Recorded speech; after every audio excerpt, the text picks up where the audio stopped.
వైఎస్ఆర్ జిల్లా పులివెందుల జెడ్పీటీసీ ఉప ఎన్నికలో గెలిచేందుకు ఎన్ని అడ్డదారులు ఉన్నాయో అన్నింటినీ తొక్కారు. ఫలితం కనిపించకపోవడంతో టీడీపీ పెద్దలు ఇదివరకెన్నడూ లేని విధంగా అరాచకానికి తెరలేపారు. పిండారీలు, కాలకేయులు, బందిపోట్లను తలదన్నే రీతిలో టీడీపీ మోక నల్లగొండవారిపల్లిలో వైఎస్ఆర్సీపీ నాయకులపై అత్యంత క్రూరంగా, కిరాతకంగా దాడికి తెగబడ్డారు. తీవ్రంగా గాయపడి ఒంటి నిండా రక్తమోడుతూ ప్రాణంతో బతికి బట్టకట్టిన బాధితుడినే ప్రథమ నిందితుడిగా చేస్తూ మరో 50 మందిపై పోలీసులు కేసులు పెట్టారు. పులివెందుల నియోజకవర్గంలో కూటమి ప్రభుత్వం చేసిన అరాచకాలు అన్నీ ఇన్ని కావు. వైఎస్ఆర్సీపీ నాయకులను ఇరికించి అరెస్టు చేసి జెడ్పీటీసీ ఉప ఎన్నిక పోలింగ్ రోజున వారిని లేకుండా చేయాలన్నదే ముఖ్య నేత ఎత్తుగడ. కానీ అత్యంత కిరాతకంగా, క్రూరంగా హత్యాయత్నానికి తెగబడ్డ టీడీపీ కాలకేయుల కళ్ళెదుటే తిరుగుతున్న వైఎస్ఆర్సీపీ శ్రేణులపై యథేచ్ఛగా దాడులు చేస్తున్నా వారి వైపు పోలీసులు కన్నెత్తి కూడా చూడట్లేదు. చంద్రబాబు పోలీసు యంత్రాంగం సాగిస్తున్న ఈ ఆటవిక అరాచకానికి పులివెందుల వేదికై టీడీపీ మోక పాశవికంగా చేసిన దాడిలో తీవ్రంగా గాయపడి ప్రాణాలతో బయటపడిన బేల్పుల రామును పోలీసులు A1గా చేరుస్తూ ఏకంగా SC/ST కేసు నమోదు చేశారు.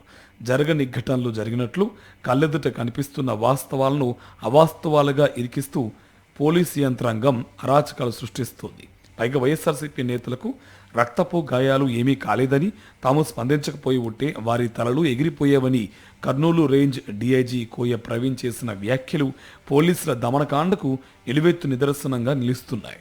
వైఫల్యాల నుంచి ప్రజల దృష్టిని మళ్లించడానికి ఎప్పటికప్పుడు కుట్రలు, కుతంత్రాలు చేస్తూ డైవర్షన్ పాలిటిక్స్ కు పాల్పడుతూ చంద్రబాబు నెట్టుకొస్తున్నారు. వైఎస్ఆర్ జిల్లా పులివెందుల, అన్నమయ్య జిల్లా ఒంటిమిట్ట జెడ్పీటీసీ ఉప ఎన్నికల గండం నుంచి గట్టెక్కేందుకు బరితెగించి అధికార దుర్వినియోగానికి పాల్పడుతున్నారు.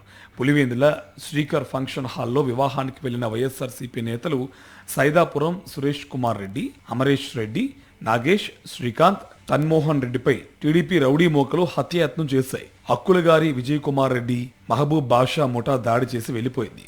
ఈ దాడిపై పోలీసులకు ఫిర్యాదు చేస్తే ఏమాత్రం పట్టించుకోలేదు. పైగా నల్లగొండవారిపల్లిలో ప్రచారానికి వెళ్లిన ఎమ్మెల్సీ రమేష్ యాదవ్, వేల్పుల రామలింగారెడ్డిపై టీడీపీ రౌడీ మోకలు మెరుపు దాడి చేశాయి. ఒక్కసారిగా దాదాపు 100 మంది రాడ్లు, కర్రలు, ఇతర మారణాయుధాలతో వారిని చుట్టుముట్టి మట్టుబెట్టేందుకు ప్రయత్నించారు. వేల్పుల రామలింగారెడ్డి తలపై రాడ్డుతో కుట్టారు. పక్కనే ఉన్న ఎమ్మెల్సీ రమేష్ యాదవ్ పై దాడి చేశారు. రమేష్ యాదవ్ తల తిప్పడంతో భుజంపై రాడ్ల దెబ్బలు పడ్డాయి. ఎమ్మెల్సీ రేంజ్ రోవర్, వేల్పుల రామలింగారెడ్డికి చెందిన ఫార్చునర్, స్కార్పియో వాహనాలను సమ్మెటలతో ధ్వంసం చేశారు. రామలింగారెడ్డి ఉన్న ఇంటిపై పెట్రోల్ పోసి నిప్పంటించబోయారు.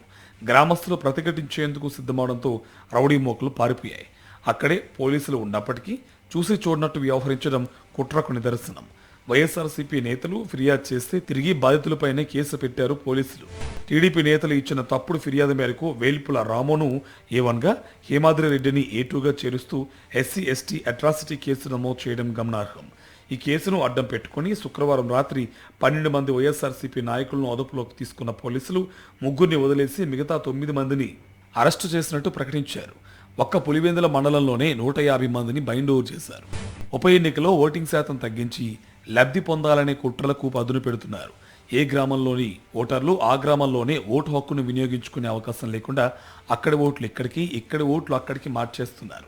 ఎర్రబల్లె, కొత్తపల్లె ఓటర్లు నల్లపురెడ్డిపల్లె బూత్లో, నల్లపురెడ్డిపల్లె ఓటర్లు ఎర్రబల్లె, కొత్తపల్లె బూత్ పరిధిలోకి వచ్చేలా అధికారులు మార్పిడి చేశారు. ఓటర్ల వెరిఫికేషన్లో ఈ విషయం బహిర్గతం కావడంతో పలువురు అవాక్కవుతున్నారు. ఓట్లు వేయకుండా అడ్డుకోవడం లేదా రిగ్గింగ్ చేయడానికి ఈ ఎత్తుగడ వేశారు.